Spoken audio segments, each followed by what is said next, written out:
Hey, welcome to Fundayz Sports, where every day is a fun day. I'm Davey McBucketts, joined by my co-host Frosty. What's up? It's good to have you guys. Let's do this shit.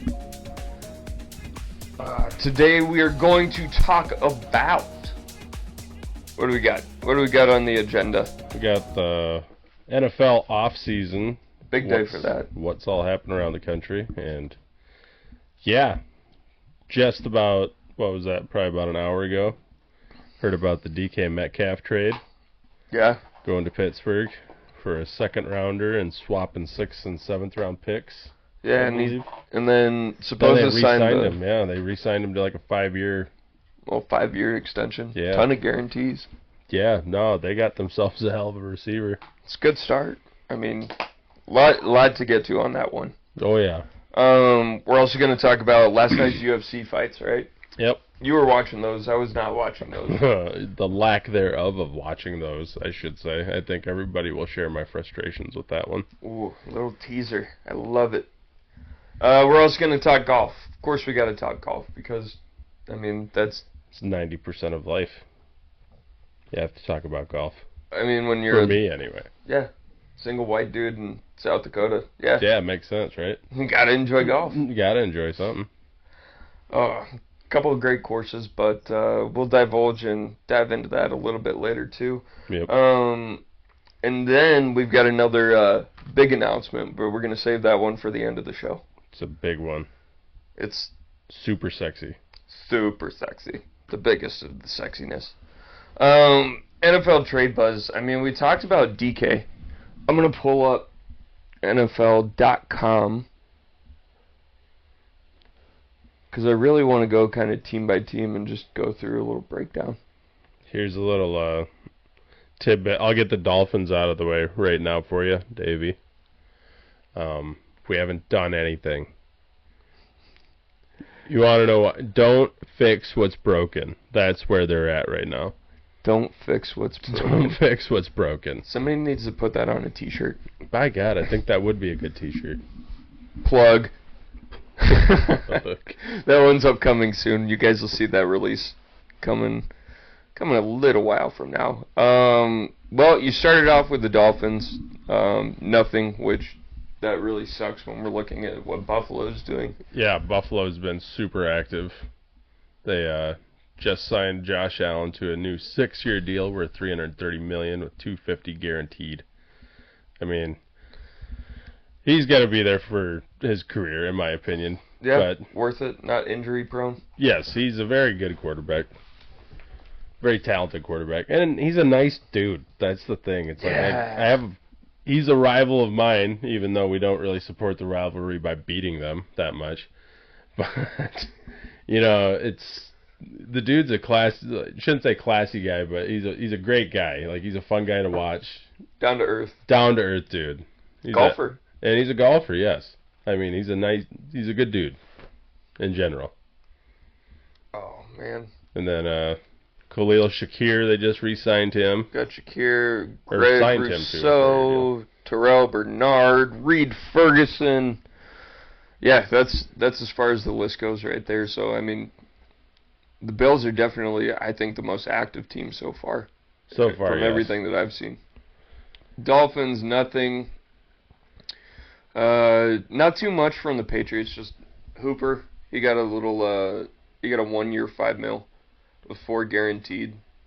Max value at $7, so that's a good contract. I mean, Hooper's he's not going to set the world on fire, but he's a good backup tight end for sure. Yeah, and if he has a good year with Drake May this year, I mean, there's no telling what he could do in the free agency market. Between him and, who's it, Hunter Henry they have? Yeah. I think those two, they complement each other pretty decent. And, yeah, I think he has a potential. If he has a good year, he could become a future, like, star tight end, I should say. He'd have a long go of it, but I think he has a potential for it. Yeah, I mean, shit is a lot further along in his football career than us. No shit.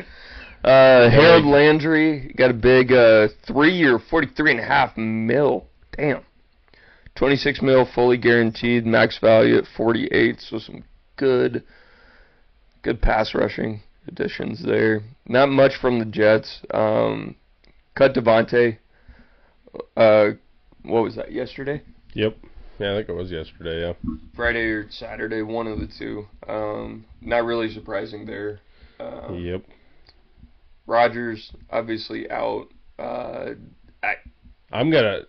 see him going to New York to the Giants. To the Giants? It wouldn't shock me, but I don't know. It depends if he wants to be the bridge dude, which I don't know. I don't think he wouldn't want to. I'm not sure he wants to play anymore. That's what I'm wondering. But I'm not in his inner circle. Exactly. Nobody is. No. Nobody is. Just ask Pat McAfee. He's the only guy. But, like, their segments together, like... Oh, yeah. I don't love a lot of sports media now, which led to a lot of what we're trying to do. But those two together, it's like a buddy talking to a buddy. Yeah. And you get a real answer and you get a real conversation with them. Yeah, it's not all scripted BS that he's got, like, planned in his head the whole time. Right. It's like, it seems like it's actually what he wants to talk about. Yeah. Being genuine. Absolutely. Favorite line is when he said, sorry, when it comes to me, no, Rodgers saying this, when it comes to me, Adam Schefter, Ian Rappaport, those guys, they're good at their job. They don't know anybody in my inner circle. Yep. They don't know shit about him. Yep. So, food for thought. I've always liked Aaron. Like, just as a person, I think he went through some weird stuff and, like, a weird family dynamic and just... Yeah. I'm impressed with who he's become. He's not a perfect person, but he's not successful. A perfect person. Baltimore's Ronnie Stanley re-signing on a 3-year, $60 million contract, locking the tackle down. Gotta do that. Protect Lamar. Don't break what's.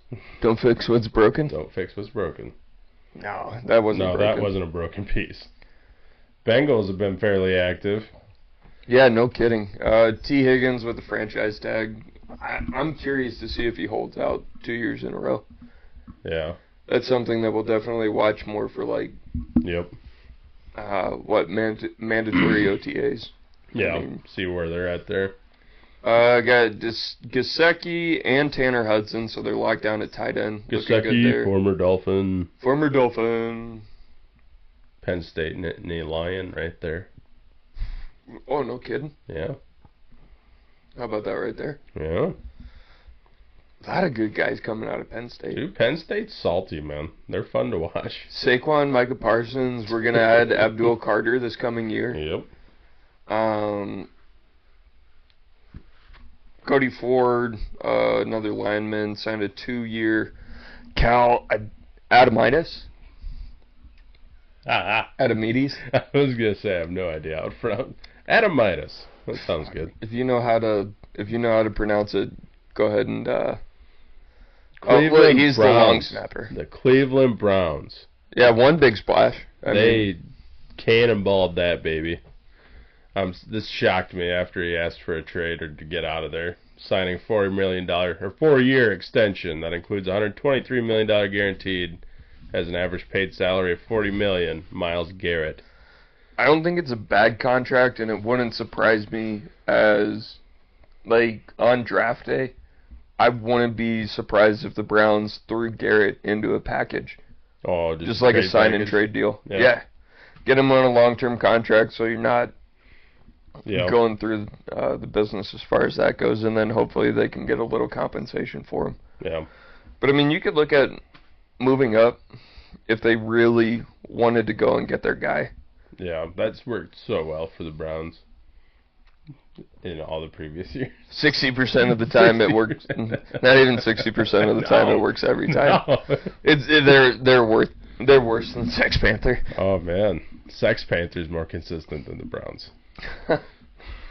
Steelers, the big one, DK. We led on that one a little bit. Like you were talking about.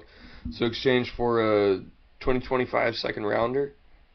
Yep. And yeah. Signing to a 4-year, $132 million extension. It's pretty good. DK, he's gonna look badass with the old yellow and black on, I think. I think he's gonna look. He's gonna look like a villain, dude. He's gonna look like everything that they wish George Pickens looked like.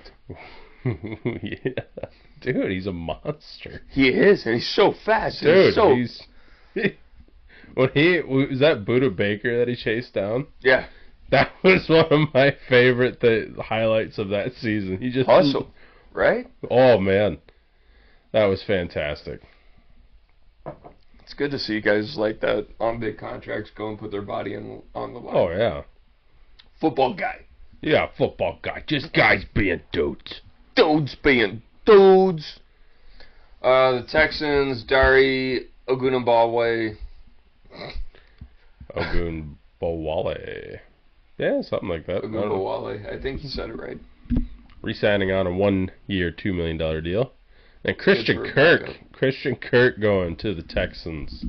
Yeah, for a 7th rounder. I mean, I feel like that was good for the Jags just to unload a contract and then take a 7th rounder. I mean, Christian Kirk. I mean, I'm not an NFL player. Trust me here. I'm not. I've never sniffed an NFL field besides sitting in the stands of Hard Rock Stadium one time. This one time at band camp? This one time. But I was shocked when the Jaguars signed Christian Kirk to that huge deal. That was like big money at the moment. It was like a star receiver deal, and I didn't see him as being the star receiver. No, like an okay 2. Yeah, he would be a good complimentary Kirk. Yeah, 2 or 3, great dude. But the big contract, that's where it didn't make a lot of sense. What's Indy up to? Nothing. Jacksonville, nothing. Tennessee, nothing. We're waiting for the draft, is what Tennessee says. When you know you're bad, you're bad. Broncos re-signing Stidham to be their backup. 2-year, $12 million, $7 million guaranteed. That's not bad. $6 million a year for a veteran contract. God damn, that ain't bad at all. Oh, shit. It's not bad for anybody. No. Try and win some games if Bo Nix goes down, and you know if. Well, how old is Jared Stidham? Isn't he like 30 already? Man, that'd be a good one to look up. I'll look it up here. Let's see how old Jared Stidham is. I'm going 29.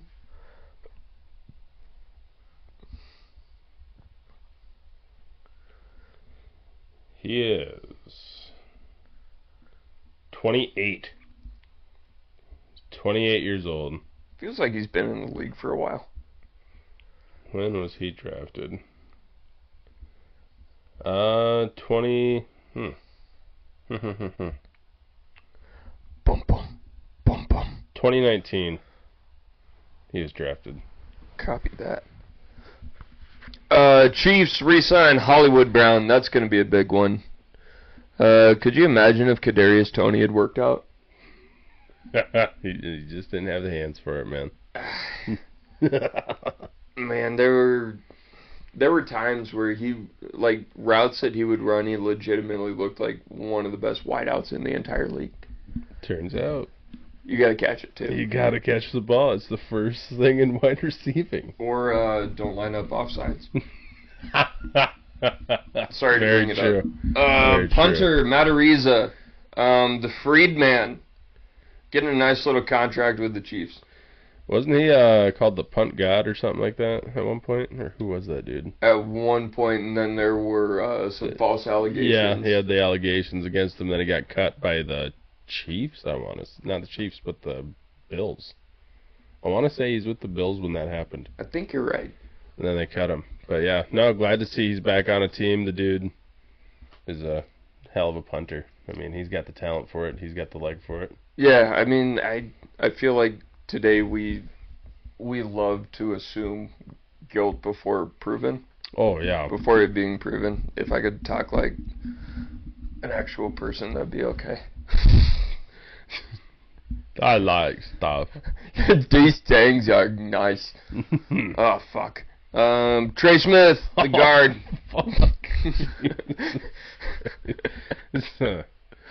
Yeah. Nick Bolton got signed too. The Raiders got a big little contract going. Trading for Geno. I liked it as a third rounder. I felt like it felt right. You know, honestly, it makes sense for both sides, in my opinion. Yeah. Seahawks, they're obviously wanting to change a lot. They're trying to change culture. They're trying to change that team 100% right now. And Raiders needed a quarterback. Pete Carroll's the head coach, has a history with Geno. Yep.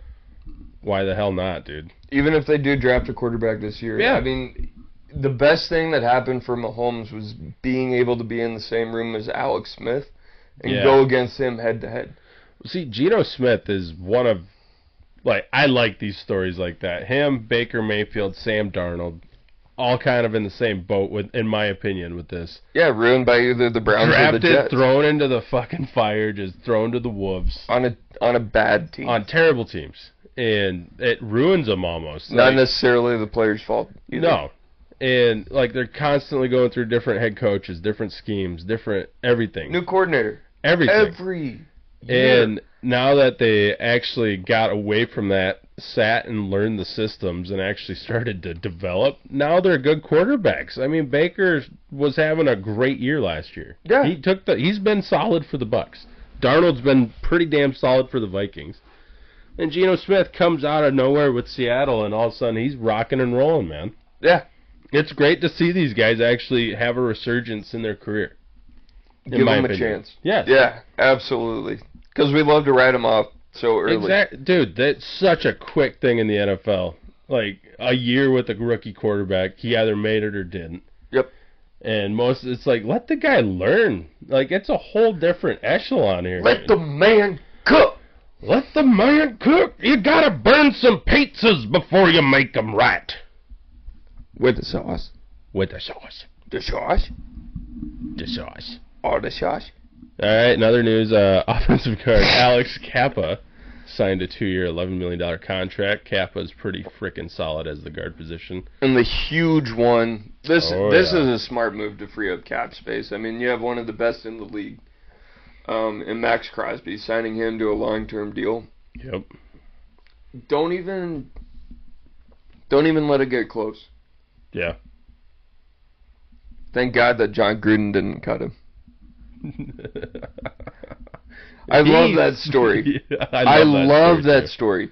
He told me he was going to cut me. He's like, no, I wasn't talking about cutting you. I was talking about having one of the guys cut you on the field. Yeah, I was going to cut block you. We're in practice. We're don't be an asshole. Right. We're not going to block you to the point where you can't jump every ball. That's it. That's what it amounts to. Just don't do it. I mean, and it makes sense. It's we think it's something that needs to be practiced. Yeah. Or through that point, but it's dude, you're in practice and you break a finger. Oh, yeah. And also, you're just not letting the ball get out to receivers. You do it in the game, absolutely. Every single day of the week. Yeah, you're going for it, man. You're going 110% during a game. But yeah, finger breaks, reset it, and just tape it up and let's go. Who was the guy that cut his finger off during the game? Ooh, I do not know. Ronnie Lott? Ooh, that was fact check that one. I will have to fact check that. Fact check that one. I'm gonna go on a little tangent just through this kind of AFC West. Elijah Moore got signed 3-year, $18.75 million. Good to bolster the corner. Oh man. Now over to the NFC East. This is a good time to let me just rant and rave a little bit. Okay, quick deal before you get on that. Ronnie Lott did have his tip of his pinky amputated during the game, mid-game. While tackle, it just says amputated after the 1985 season, so I don't know. I thought the story was that he actually did it during the game, but that I don't know for sure now. That would have been a hell of a one. Ronnie Lott, if you ever listen to this, call us, tell us, let us know. We care. I'm sure you miss it. I know I would. Okay. My grandpa had the tip of his pinky cut off. I feel like if there's one thing you have to give, it would be the tip of the pinky. All right, go for it now. I'm gonna come back to my Cowboys. The Giants Tommy DeVito resigned. Thank God we've got another year of memes. They had to. Was an exclusive rights free agent. Looks like Shady Rick, his his agent went ahead and took care and sealed the deal. Hopefully they're not screwing over any more mom and pop restaurants by quadrupling their demand price the day of. Chris Manhertz at tight end. Jamie Gillian re-signed at the punter, and then their long snapper. Shout out Casey Kreider. The Eagles, that was big, and it hurt a lot to see it. And could you imagine if you're John Mara right now? He ain't sleeping for shit. No. He hasn't been sleeping for years. There's a soundbite when they were talking to him not long ago, and he was just like, so when are you gonna seek something else so there's more improvement for the team? Yeah. He's like, well, it needs to happen quick. My patience is wearing thin.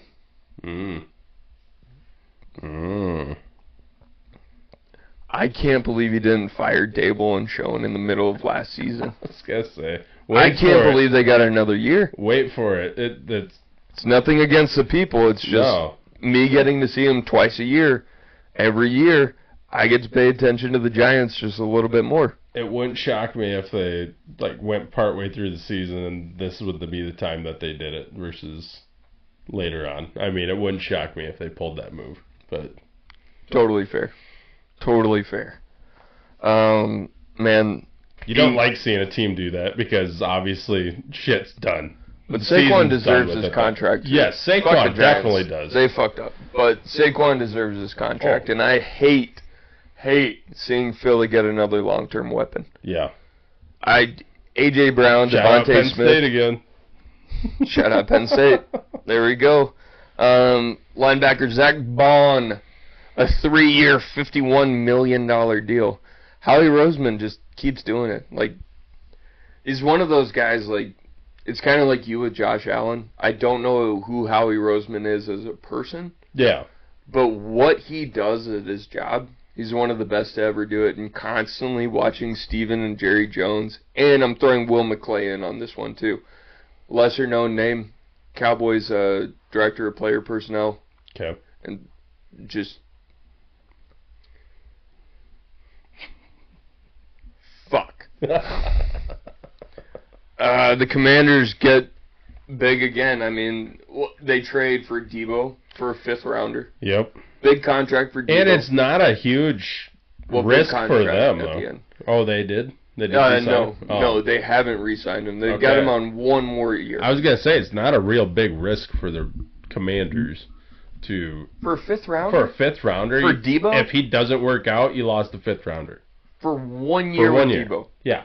For 1 year of Debo. 5th rounders get cut every training camp. Zach Ertz re-signing on a 1-year deal. I like Zach Ertz. Kicker Zane Gonzalez. Oh, Zane was the guy who went super viral for his tick. Oh yeah. When he was trying to put his helmet on and he was combing his hair over. Yeah, I remember that now. Man was wigging out. Still made the kick. Yeah. Shout out for going through He went through his routine. 25 times. Any good golfer has a routine before their shot. Yeah, you got to go through it. He has this routine. Thank God there wasn't a shot clock. No shit. And Bobby Wagner got a 1-year deal. $9.5 million. Good for Bobby Wagner. You know what? He's good. I like Bobby. He's an older linebacker at this point, but, the dude's been solid. He's had a great career. Veteran player on defense when you're playing in a Dan Quinn system is so invaluable. He's a great dude. All right. Cowboys time. So we signed Odigizua. Awesome. That was great. The best thing that we've done in free agency in the past 7 years would be restructuring Dak and CD. Yeah. Opened up a lot of cap room. And then, just when you think they're making these moves where they could go and sign somebody and then really make a splash somewhere, they don't. Jerry comes out to the media and says, I don't see free agency as a place to fill our holes. You won 7 games, Jerry. 7 games. Haven't been to an NFC championship game in 29 years. Dez still got it, but that's besides the damn point. I'm so tired of watching this team. All they do, put little tidbits out to the media. Oh, we're gonna go all in. We're gonna do this. We're gonna do that. We're gonna recuperate, and we're gonna develop our own talent. It doesn't work. You can't have your head of scouting's son, who's 4'8", and not as strong as Darren Sproles, and not as fast as Darren Sproles, come in and expect to have him fill that role, especially when you've got holes on the offensive line. Yeah. Losing Zach Martin's huge. Losing Tyron Smith last year was huge. Didn't have a great year with the Jets, but the differentiation, right now we've got Tyler Smith, and I really like Cooper Beebe at center. Cooper went viral last year. He had a good rookie year, but he had never played center before. Yeah. So he was outside with his mom, and he was practicing snapping with his mom. Yeah. Before OTAs and before rookie camp. Yep. That's the type of shit I like, especially from an O-lineman. So good on it there, but to think that with the 12th pick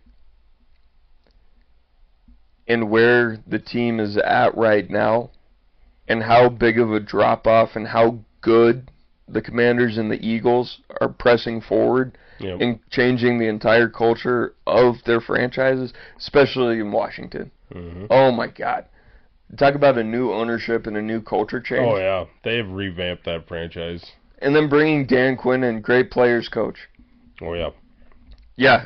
So, for me, it's even more frustrating because I sit there and watch that happen, and I can't help but think, what if Jerry got forced to sell the team?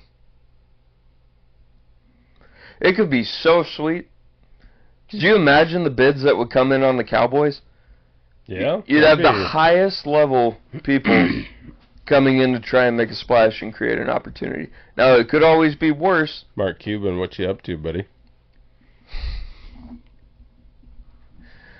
Yeah, you got some Mavericks money. Yeah, you got money from that. It's a good thing that you got out before Nico Harrison single-handedly devalued the franchise by $1 billion. Yeah. Yeah, that's another Viva trade. Las Vegas. Oh, my God. Right now, with this new ownership, they can go. Yep. I don't give a damn. I really don't. Like, I've tried so hard to rationalize and come to terms with this trade. Yeah. And what are we, a month removed now? Yeah. It makes no sense. There is no sense to make. My blood boils every day. Yeah. And it hurts seeing Kyrie go down. But the thing that pissed me off is not only do they trade Luka immediately, not only do they trade Luka, but immediately following Quentin Grimes out of the University of Houston, which you know I have an affinity for. Yep. Yeah, they go ahead and trade him the next fucking day. The next guy where I'm just like, yeah, for sure. Yep. Two guys that are totally capable of going out and dropping 40 any night that they get on the court. But no, we don't see that as a good thing for the future of our franchise. They're not for the future. Oh my God! How? And then the justification. I think this is best for our team to win now. You were in the Western Conference Finals. Yeah. Last year. Look at where LA's sitting right now. Number 2. Playing great basketball. Totally turned everything around. Turns out you have two extraordinarily high-level IQ players who could both really make a case for being the best player in the NBA, legitimately. Top 5 guaranteed for both of them. Yep. You have those two guys on the court, they make everybody better around them. I mean, the assists, the lobs, the movement, the motion, what you do to a defense, just trying to have them guard those two guys who can constantly go in an ISO situation and go get a bucket. Yep. It's dangerous. All right, back to football. Sorry, had to go on my Dallas sports rant for a bit. The Bears signing Durham Smythe, former Dolphin, been there for like 7 years. Great dude. Smythe. John Jackson, the O-line, got him in a trade from the Rams. That'll be good. Joe Thuney. Big one right there. That's really big. Good for Caleb Williams. That will help him out immensely. And this is a team identifying a real weakness and then plugging those holes in free agency. Yeah, they're doing what they're supposed to do, what teams do to get better. Allegedly. To get better. To get better. Jerry. Amen for Amen, the linebacker. I'm not even going to try. Aben Agbong Bemiga, re-signing on a two-year, $5 million deal. Yep. Butchered. The Lions. Marcus Davenport, the defensive end. And Derek Barnes, linebacker, agreed to a 3-year, $25.5 million extension with $16 million fully guaranteed. That'll be good. A little defensive play caller for him. Detroit, they were fun to watch this year. Oh, big team. I was rooting for him. I was rooting for him. Like, once I realized Dolphins weren't going to do it, it's like, okay, yeah, I'm going for Detroit now. Here. Well, yeah. It didn't also hurt that the other two favorites were Philly and Washington. So for me personally, yeah, for you, like, it was pretty simple. Yeah. Washington. Green Bay. Tom Landry. Linebacker Isaiah McDuffie resigns on a free agent deal. And kicker Brandon McManus. Pretty solid kicker. He had a good year last year. 3-year contract worth $15.3 million with a $5 million signing bonus. That's not bad at all. No. Like $5 a year for a kicker right now is really good. I remember when the Cowboys, when the Cowboys paid Dan Bailey, like a decade ago, paid him $6 million a year. Yep. It was just like, what the hell are you doing? What? Yeah, it turns out you inflate the oh my god, the market, the salary cap. Oh. You inflate the salary cap. Yep. Plus $100 million, and you can afford a $5 million kicker pretty handily. Yeah. Minnesota Vikings re-signing Aaron Jones on a 2-year, $20 million deal. $13 million guaranteed. Oh, we're in Vikings country here. We are. Sucks for them. I don't know. I used to, before the days of YouTube and the NFL ticket on that deal, I mean, I'd watch the Vikings when I couldn't watch my Dolphins, so. Fair. One thing, I would never watch the Vikings growing up. Yeah. Well, Herschel Walker. No. Typically, I was happy about Herschel Walker. That gave us our dynasty. Well, yeah. But the Vikings, the reason I wouldn't watch them is because they were the same market. Oh. Essentially, as the Cowboys, those time slots and those time windows would go back and forth. Oh. Safety Theo Jackson agrees to a 2-year, $12.615 million extension through the 2027 season. Pretty good stuff. Long snapper. A lot of long snappers getting re-signed. I like seeing that. Get these guys paid. Carolina, my man. Andy Dalton. The Red Rifle. I got to caddy for him one time. Oh, yeah? How was he? He is legitimately the nicest human being. Yeah. Of all time. He really seems like it. Like, there's really nothing I've seen. And I think a golf course tells you so much about a guy, especially when there's not cameras on and they're just going to hang out and have a good time. He was extremely personable with me. Yep. Super cordial. Would talk, ask. We got to know each other through some portions. He was engaging with everybody in the group. Yep. Not the greatest golfer in the world, but a ton of power. Obviously, he's dedicating. He's a pro athlete. Yeah, he should have power.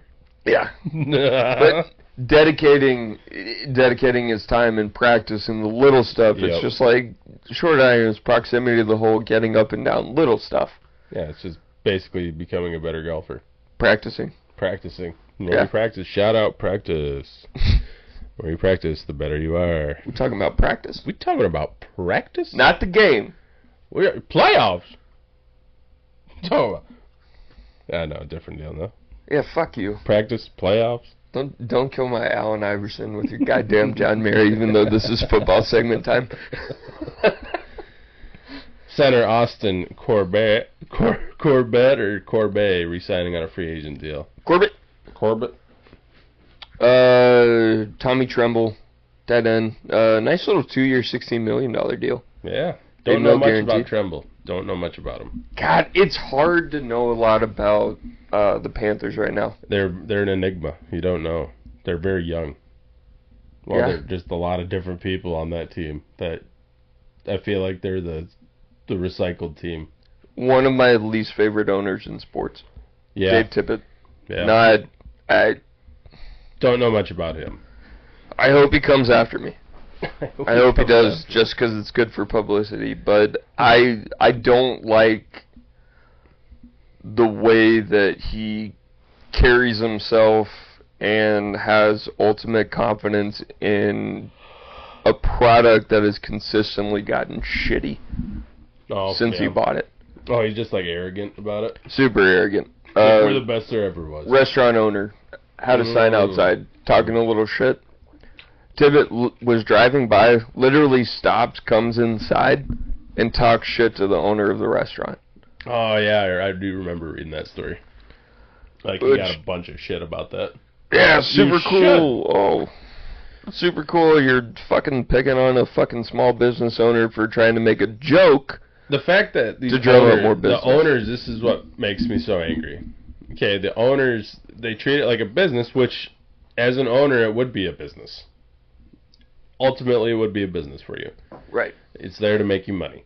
You're not in it for the fans. You're in it for the money.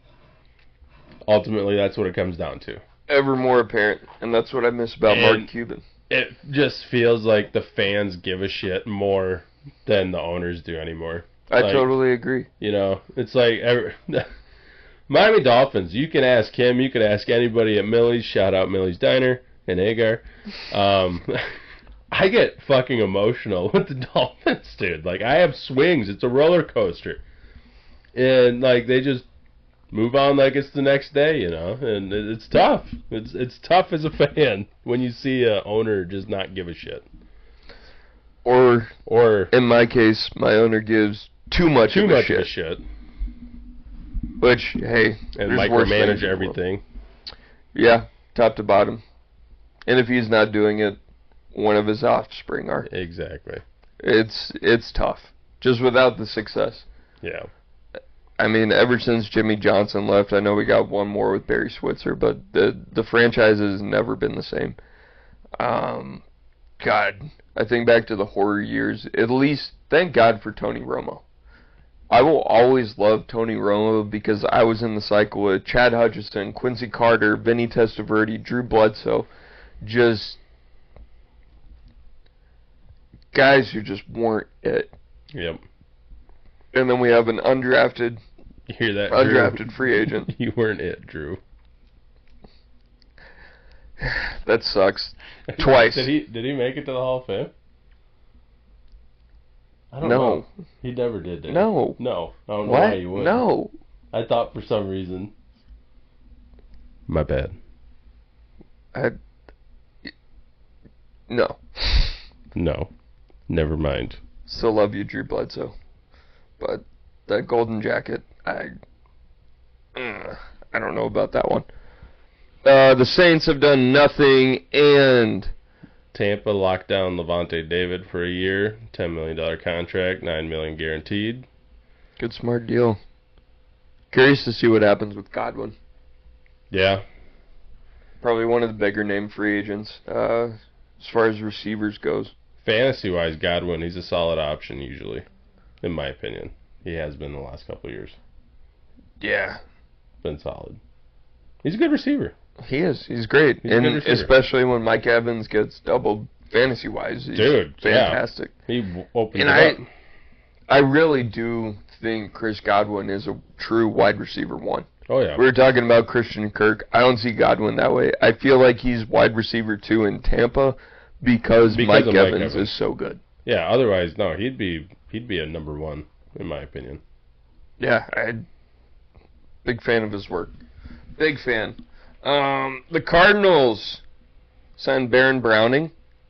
Old 2-year, $15 million. And then their another long snapper. Shout out long snappers. Aaron Brewer. What a 1-year deal. The Rams restructured Matt Stafford. That'd be good. I mean, I'd like to see him stay in L.A. and probably finish his career there. Oh, yeah. I don't want to see him get bounced around just because he was so loyal and played so hard in Detroit. Yeah, he deserved to get that Super Bowl. That, in my opinion, he'd been through hell and back with Detroit at the time. They weren't much. Obviously, we all remember that. But, I mean, with the Rams, he did everything that he could. I know, he did. They were still making the playoffs. Exactly. Thank God they did, because that's what gave the Cowboys their postseason wins. Yeah.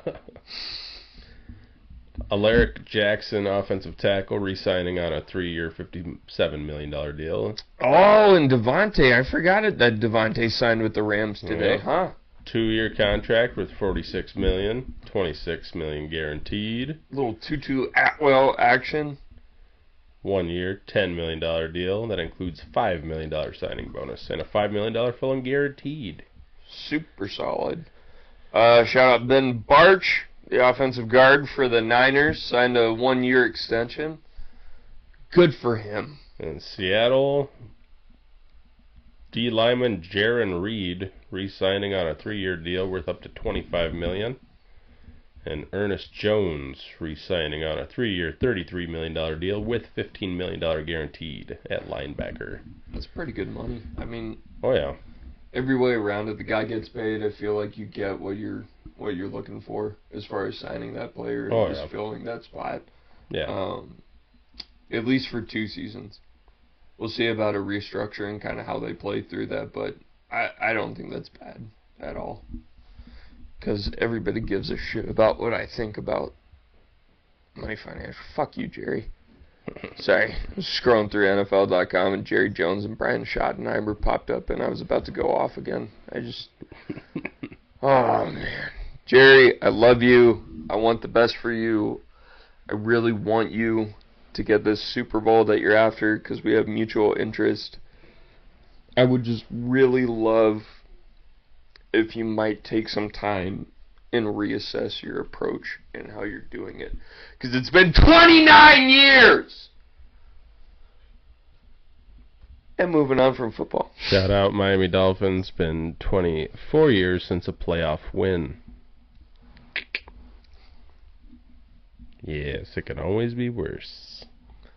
It could. Moving on in other news. Last night's UFC.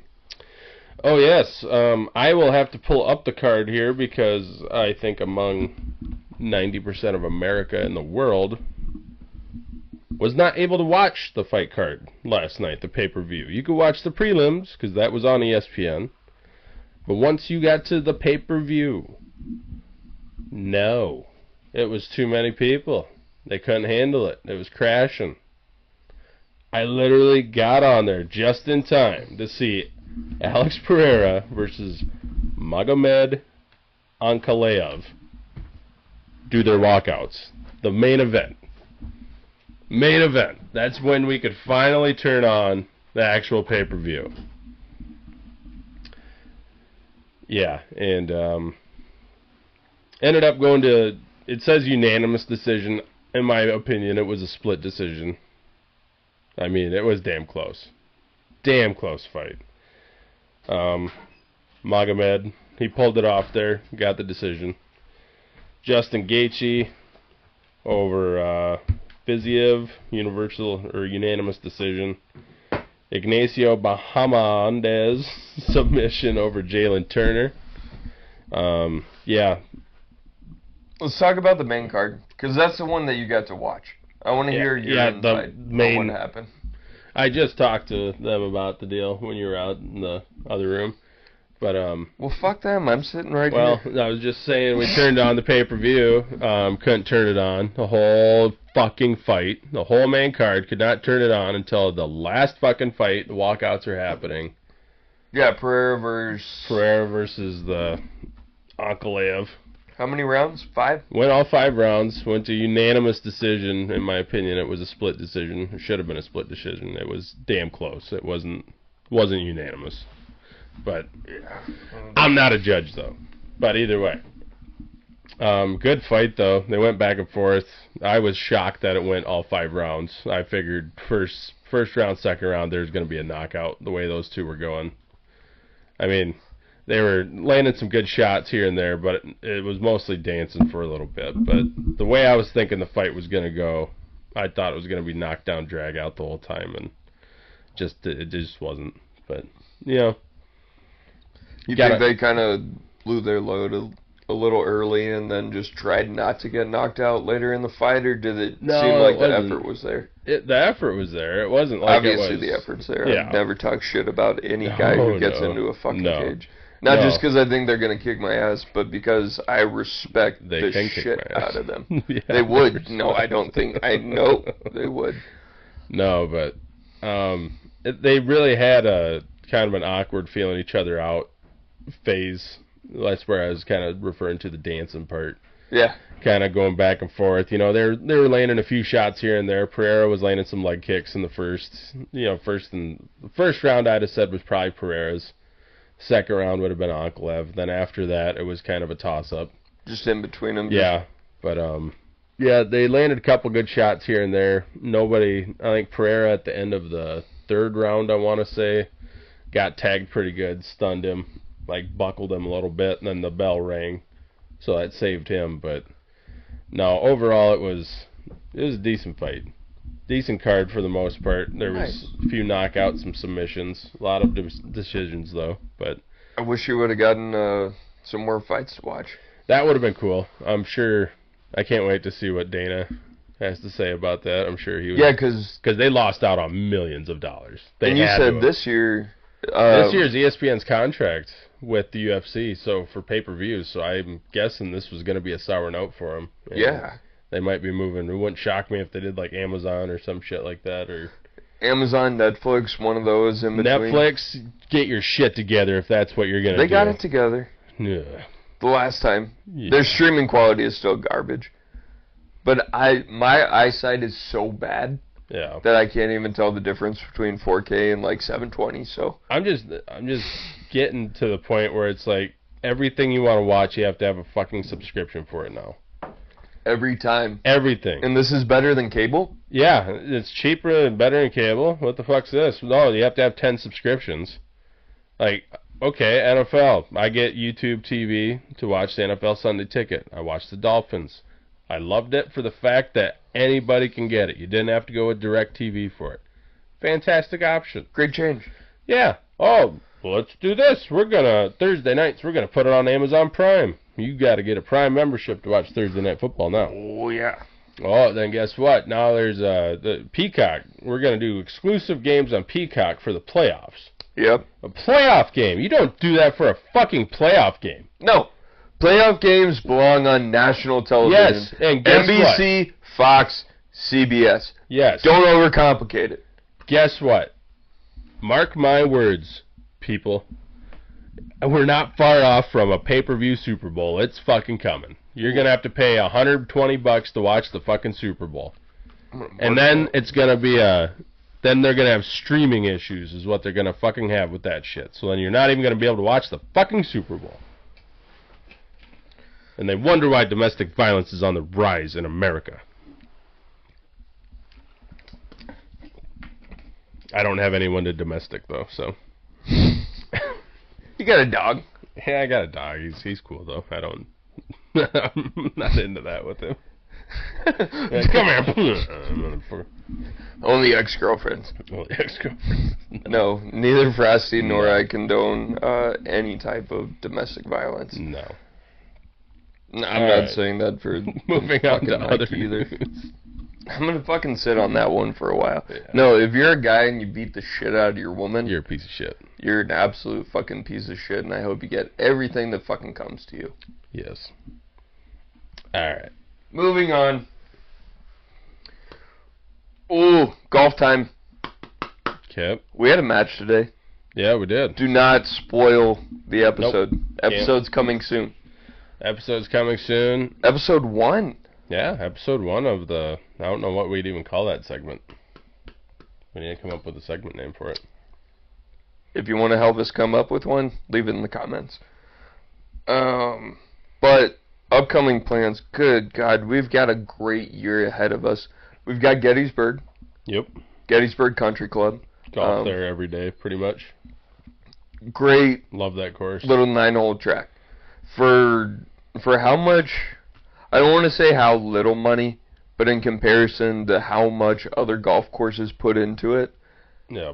The green conditions, for what it is, oh, the awesome. The groundskeeping staff out there, phenomenal. They do a lights out job. If you had 15 of them, that place would look like Augusta National. Oh man, it's a great course. Definitely not the undulation of Augusta. No, that's what I like about Gettysburg. It lulls you into a false sense of security with nice your putting on the greens there. Some pretty turtleback greens, so if you go a little long and it's running a little quicker that day, then it can definitely... Yeah, they can still be challenging, but it's not the end of the world. No. But, like... Definitely not super difficult. Yeah, other courses, they have way faster greens and stuff in it that makes it way tougher. So Gettysburg is one of the places that we're going to play. Another one where we're going to play is actually where I have a great connection with, and that's Sutton Bay. Yep. In the Agar, South Dakota. Talking about fast greens out there. Yeah. If you're not familiar with it, you can go and check out the Busted Jacks, as well as the Foreplay podcast that came out. Yep. Both great golf channels, travel all around the country. They've got great reviews for us. It's a really special place. And it's kind of one of those places where I don't want to hype it up too much, just because they're going to see the actual content of when we get out there, and they'll get a real feel for it. You don't feel like you're in South Dakota when you golf that course. The first time I golfed it, very Bandon-esque. Yeah. A little Scotland vibe. It was beautiful. Especially if you get like a overcast, kind of hazy day right out over by the river. I say the river. It's a laked river where it's dammed up. Yeah. We're right on the Golden Mile of the Missouri River in Lake Oahe. Lake Oahe. Amazing fishing, great hunting, so many pheasants around here. This area in general. The deer hunting is fantastic. It's something that me moving up here, I've grown an entire new appreciation for it. Just getting the meat on the backside and just how clean and delicious that you can actually make venison and how good it is for you. Yeah, if you make venison the right way, it's an amazing meat. Yeah. It's delicious. Big fan. Big fan. Yeah. Yeah, you get to see a lot of venison cooking on Drunk Cooking. Grab it out of the freezer, thaw that thing out, and then we're just going to make it happen. Fun fact, if you want to unthaw something, you put it in the freezer. Shout out Bruce. The unthaw versus thaw. Yeah, that was a joke he made the other day, and it took me a few seconds, but it was pretty solid. Did we take the sausages out to unthaw them? Well, the sausages were in the freezer. They're already unthawed. All right. That's kind of simple humor that I love. Yep. Still talking golf. So I'm going to be doing a hole-in-one challenge. Yep. That'll be a big thing. Episode 1's dropping very, very shortly. And then we'll have some more content coming with that one as well. Your big deal is going to be breaking 90. Yeah. Shout out Trent Ryan. Yep, breaking 90. Go Hawkeyes. But breaking 90, so you started playing really seriously and consistently, what, like year and a half, 2 years ago? I would say like last year. Last year was probably the first full year that I like full on really played. Like played every day, trying to learn, trying to advance. And it's been great to see you do it when just you quit drinking and you're such a staple at that bar. Yeah.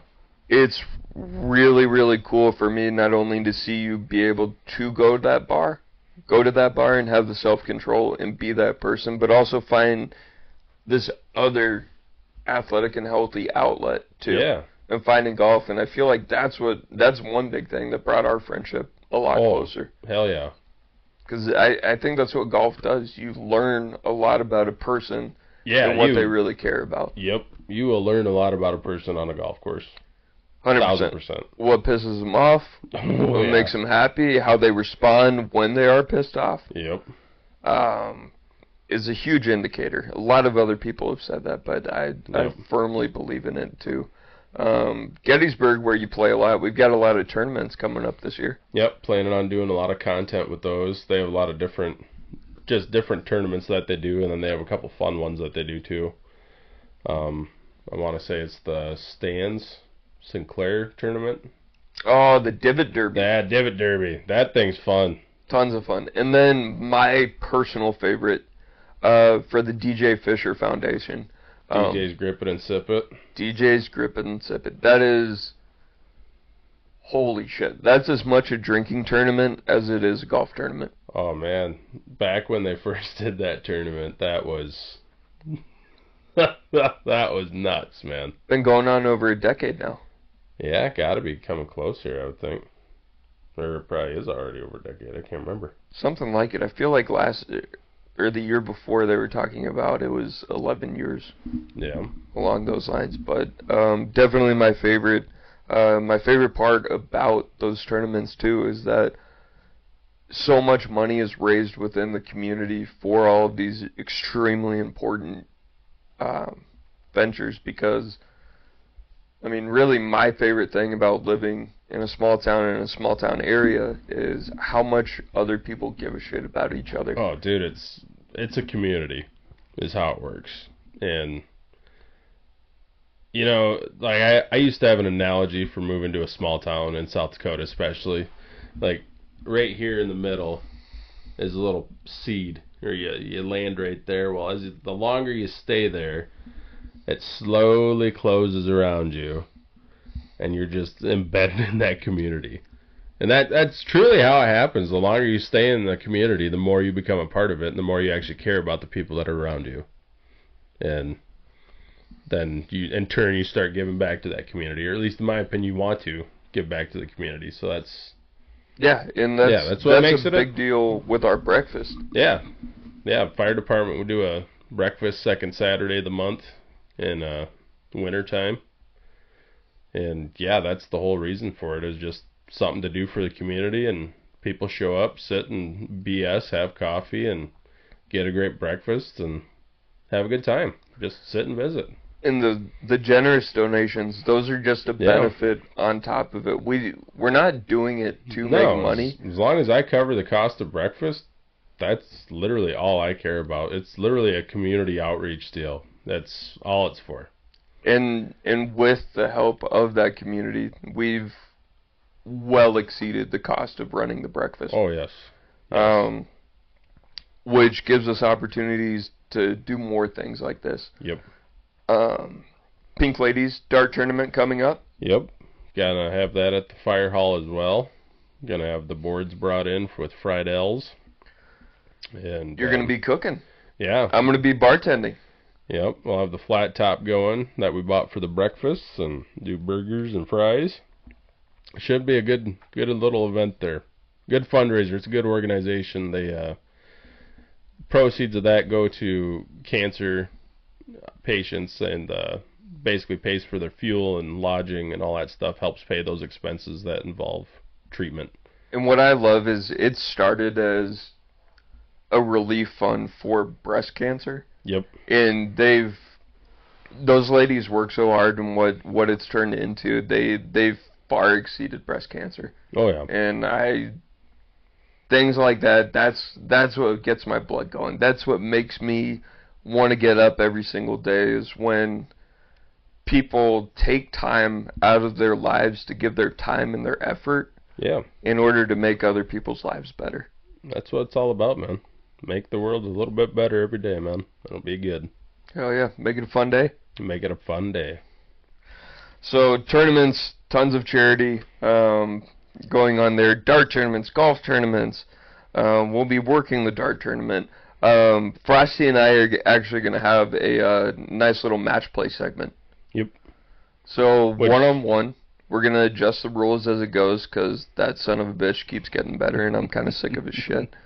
But, you know, I told you this earlier. Shout out practice. Shout out practice. Yeah. I told you this earlier. I'm such a competitive person, and I live to compete. Yep. Most of the time it's with myself and just trying to be a better human being.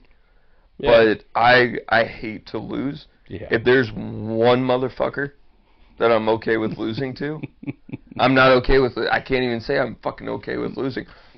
There's one person where I can be okay with it. Yep. It's you. Well, I appreciate that. Because I've seen how much effort and time that you've put into it, and I've seen how much your golf game has grown. Yeah. It's been a gradual process, but to talk through it with you, like one of the shots you hit today on 7, right? Yeah. Yeah, that was a beauty of a shot. Yeah, could you have imagined us sitting here last year and you said you were going to hit a 150-yard, like, nice little smooth fade? You'll see in the video that I even thought it was a bad idea. And I talked myself through it, and I'm like, you know what? Screw it. If Coach said you're going to fuck up hard. So I went to fuck up, and it didn't fuck up. It worked out. If you're going to be wrong, be 100% wrong. Exactly. Shout out Michael Fuller, Duncanville High School.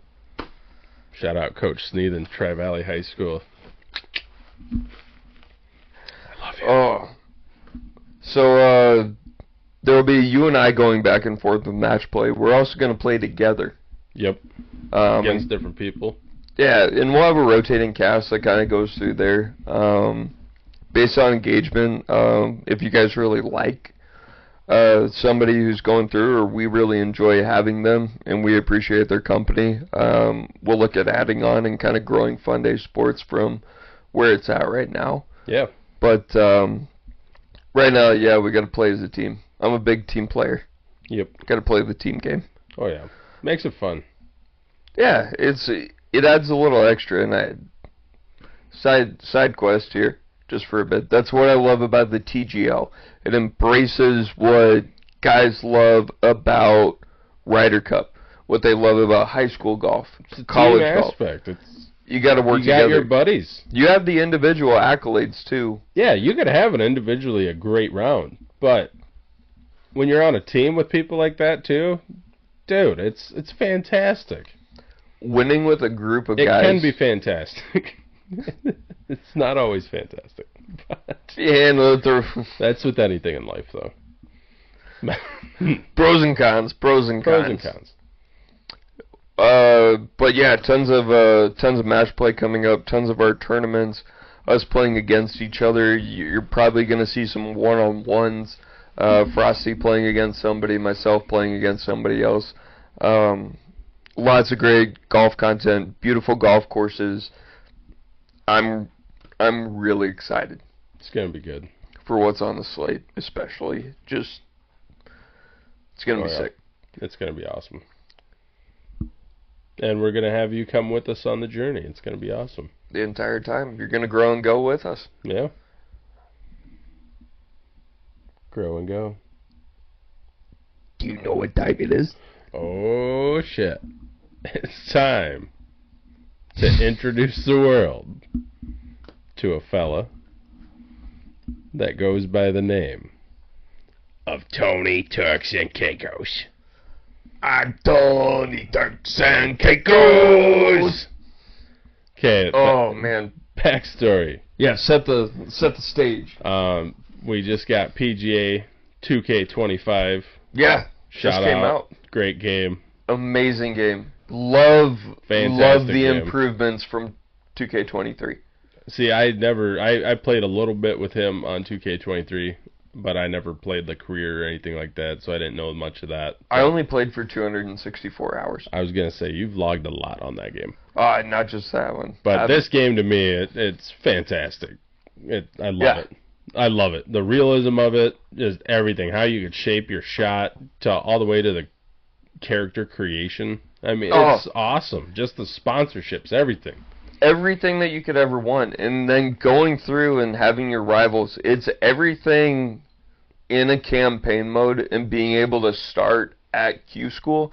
It's everything that I feel like all of us wish Madden would go to. Yes, exactly. It's a refreshing take on that for me, because I compare everything to Madden when it comes to sports games. That's the only sports game reference that I have off that when you do career mode.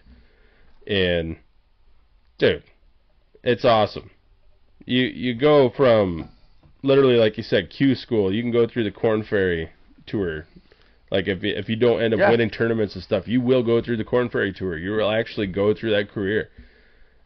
Try and get your status on the PGA Tour and go and play majors. If you want to do it, you could basically live the life of a guy trying to make the tour on the highest difficulty and just save yourself thousands of dollars. Yeah. Basically. Live your life. Just do it in your living room. Just do it in your living room. Go to your job during the day. Just put on your blinders at night. I'm not saying quit your dreams and go buy this and just call it good. Yes, definitely. Just quit your dreams. Just don't do that. Just give up on your life. Play 2K25. But for the average Joe, if you want to have like that kind of a feel to it, it's an awesome game. For me, I love it. Yeah, and for me as a longtime golfer, playing since I was 3 years old, didn't take it seriously until post college. Yeah.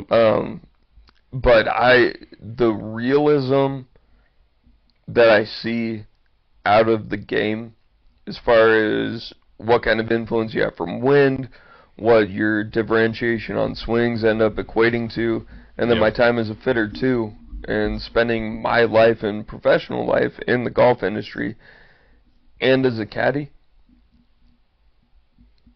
this game legitimately, I thoroughly believe, makes you a better player. Yeah. Because if you have a better understanding of what's going on there, I'm not saying you can just go out and do it, but if you do understand, you analyze the game though. Absolutely, what you have to do, like the whole shot shape. This segment brought to you by Shot Shape. The whole looking at it and like lining up your shot and like shaping it like in your mind how you're trying to lay it out there. Like today when we were doing that, yes, I totally agree with you on that. Like it helps. I feel like it does help you imagery wise with that. Yeah, which visualization of a golf shot is what I thoroughly think gives you more confidence on the golf course. Like James Hunt has one of my favorite swing thoughts of all time, and he had an interview with Golf Digest where he talks about it. And he would say he'd go through all of his information. He'd have his yardage, what club he's hitting, how much he's taking off, where the wind is at. Yep. The last thing he would do, maybe he still does, he tells himself, I'm the best fucking golfer alive. No shit. That's Get awesome. All the information, go and do it, and then pump yourself full of confidence, because if you don't think you can do it, then you ain't going to do it. No. And sometimes you can pull a rabbit out of your ass, but if you want to consistently do it well and get better at doing it, you got to believe in yourself. That doesn't mean hit the hero shot every time. No. But that's also a big thing that I think is big about 2K25 and just golf games in general. Yep. Including EA Sports. It shows you like how hard it is when you're trying to punch below trees. Yeah. And you can't even manipulate the golf ball in the game to get underneath the trees. So if you can't do that and you're not confident in playing that shot, just don't fucking try it. Exactly. Like today for me, I could either hit the shot, go with my natural fade, watch it go over, or I was debating on a punch out right onto the fairway. Been like a 20-yard punch out if I'd have hit it right. Yeah. Okay. So, and then knowing your game. Just knowing your game. And then you had set up perfectly because you had to hit a fade. That shot would have been totally different if it was the other side. And you had to hit a draw around it. I'd have punched out every time. Not your natural shot shape. And you knowing the difference in between that, knowing that it was a riskier chance, but having confidence and going ahead and going through with it and then pulling it off as well, that's how you get better at golf. Yep. You got to learn. You got to fail. That's why golf is so great, because you are going to fail. Talk about baseball, how high the failure rate is. You can get chastised for errors for the rest of your life. Yep. But in golf, like, not a lot of people know, tour pros, they have a lot of shitty shots when they're playing. Yeah.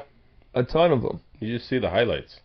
Bingo. And the difference between them is the highlights come more often, and they're also able to recover because of proximity with chipping and then their ability to putt, read greens, and doesn't hurt that they have a professional there with them reading the green with them too.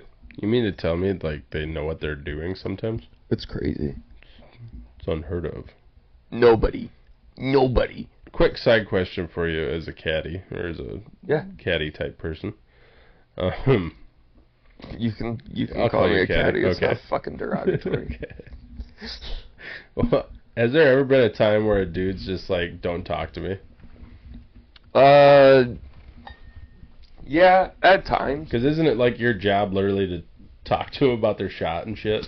It can be. Really, your job as a caddy is to be there, whatever they need. You help them be a better golfer during that round. Okay. And sometimes that includes, in the old adage that a lot of caddies know and have heard, keep up and shut up. Okay. That's one of the ones that's old golf.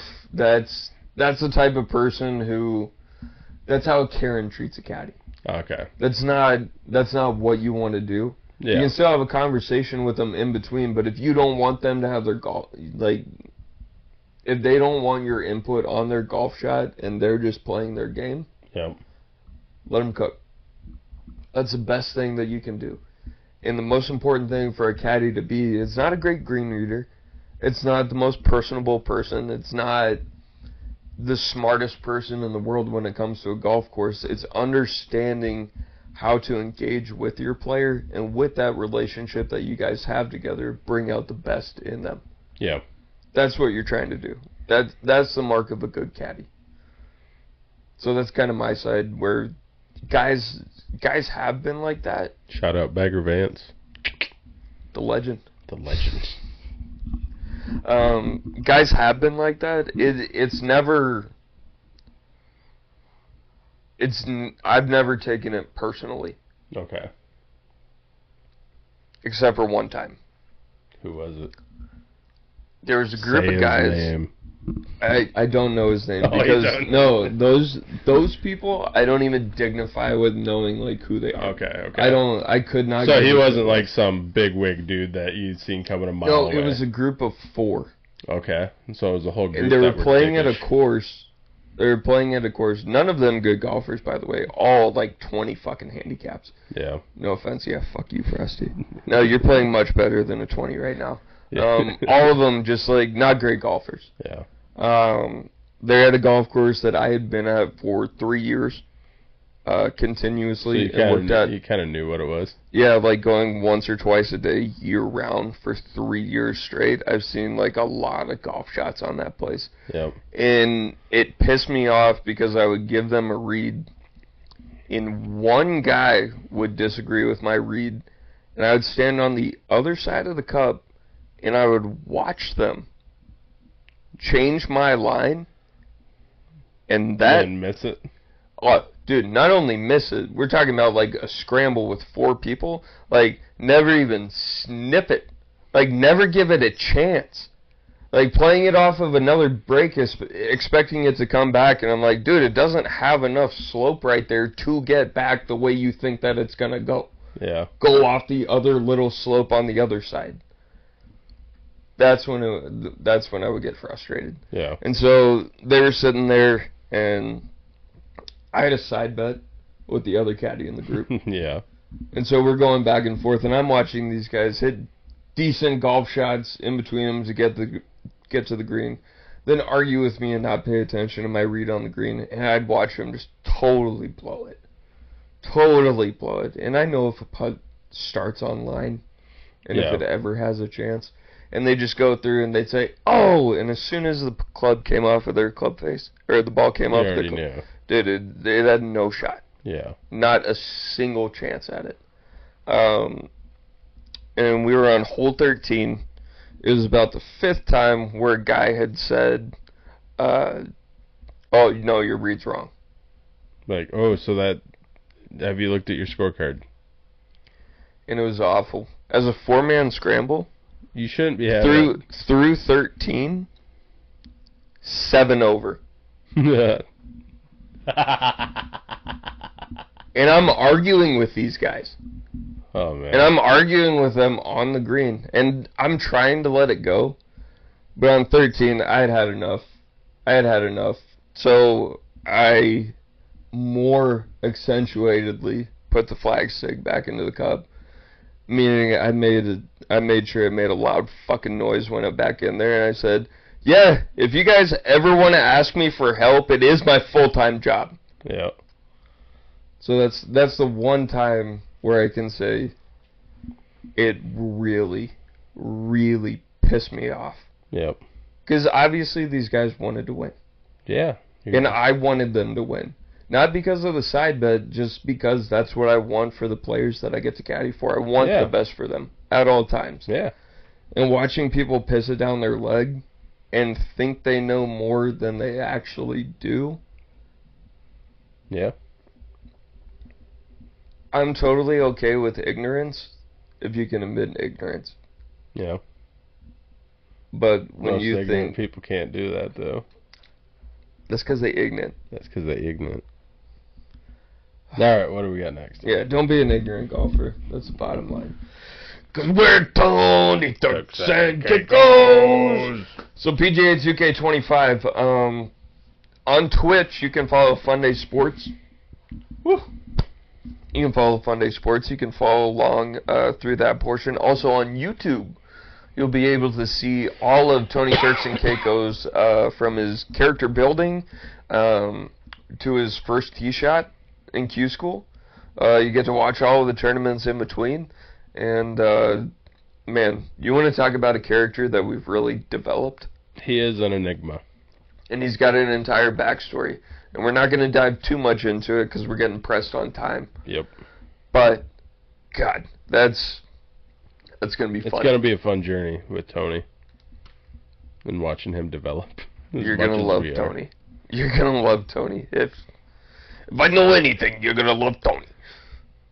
You know, he's just a normal guy. Just a guy being a dude, you know. Sarah! And his ex Sarah. Ex Sarah. Who left him? Bitch. Wholeheartedly. I love you. Okay, moving on now. We gotta move on to something else here. But before we move on, just make sure that this segment was brought to you by Tony Turks and Caicos, part of this balanced breakfast. Caicos, the cereal.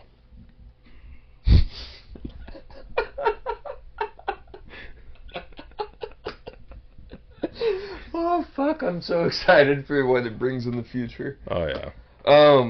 But, in conclusion, just kind of wrapping up, this podcast is going to be going live in the very near future.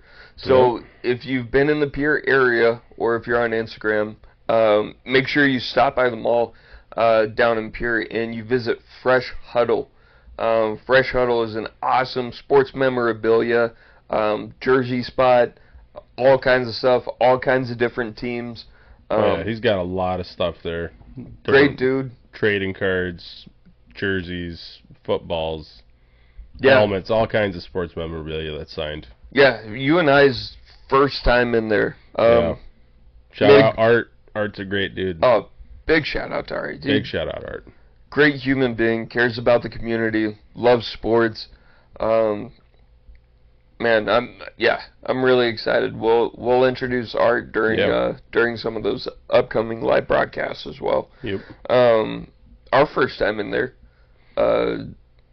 you got the Bob Greasy. Yeah, Bob Greasy jersey. Bob Greasy. Signed jersey. Pretty legit. Shout out Miami Dolphins. And I was able to get Mr. Cowboy Bob Lilly. Autographed Hall of Fame signature. So that was a huge one to add to my collection. And if I had thought that I was going to find a Bob Lilly Hall of Fame autographed jersey at the mall in Pier, yep, brother, you could have won a lot of money off of me. Yeah. But that's one of my favorite things about Fresh Huddle is just the array of what he has. Got some great cards too.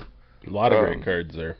Man, and he's got a deal if you have any kids that come there, he'll give them out a free little trading card there. Yeah. That was pretty cool. Didn't know it. 2 kids came walking in there and came up to his box, and he says, "Here, pick one out." And yeah, gave him a couple cards. It was pretty cool. It's pretty awesome. Just a good dude being a good dude. Yeah, hell of a good guy. Small business, and I think it's so important for this area, and not a lot of people are used to. Like when I was living in Dallas or Scottsdale or San Diego, you go to the store. You can go to Dick's. You can go to Champs. You can go to Foot Locker. You can go to the Lids locker room, and you can find all these different jerseys for all these different teams. Yeah. But in our small community area, the largest town being Pier, the capital, at 14,000 people, we don't have those huge sporting goods stores or those places that have those connections. So I think what he can do with trading cards, which is something that we all love looking back at our... Oh, it's a part of life for me as a child. I mean... Big time. It was a huge deal. Absolutely. Yeah, I fact-checked you on the population. You're correct. Yeah. 13,880. I'm like, is it that small? 13,880. It is that small. Connected to Fort Pierre, which is about 4,800. So, yeah, 17,000, 18,000 then. 19,000. Right in there. Yeah. That is almost half as many kids as I went to college with that were also students. I'm from a different world, and I love small-town America. Oh, yeah. But I think that's one of the great things about this as we grow and go, too, is that we get very vast differentiations on opinions, but at the core of it, we wanted to do good things and promote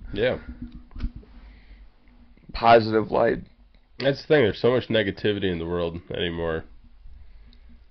Not saying it's all, rainbows and stuff, but, try to be positive sometimes.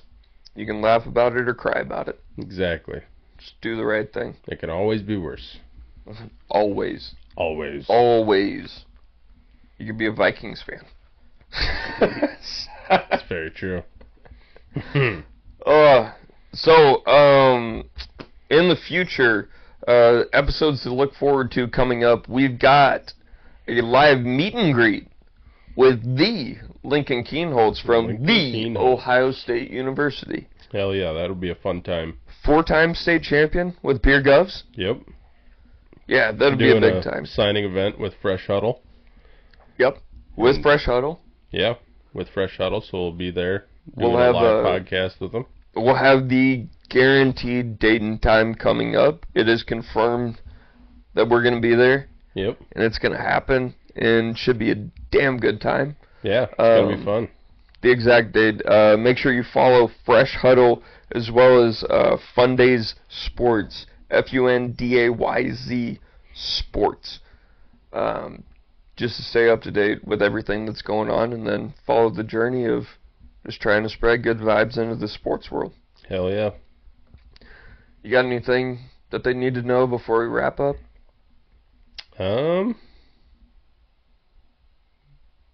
Get out there, go do some golfing. It's warm out. Other than that, go have a good week. Be positive. Be nice to each other. I don't know. I love it. Remember, spay and neuter your pets. Have a fun day.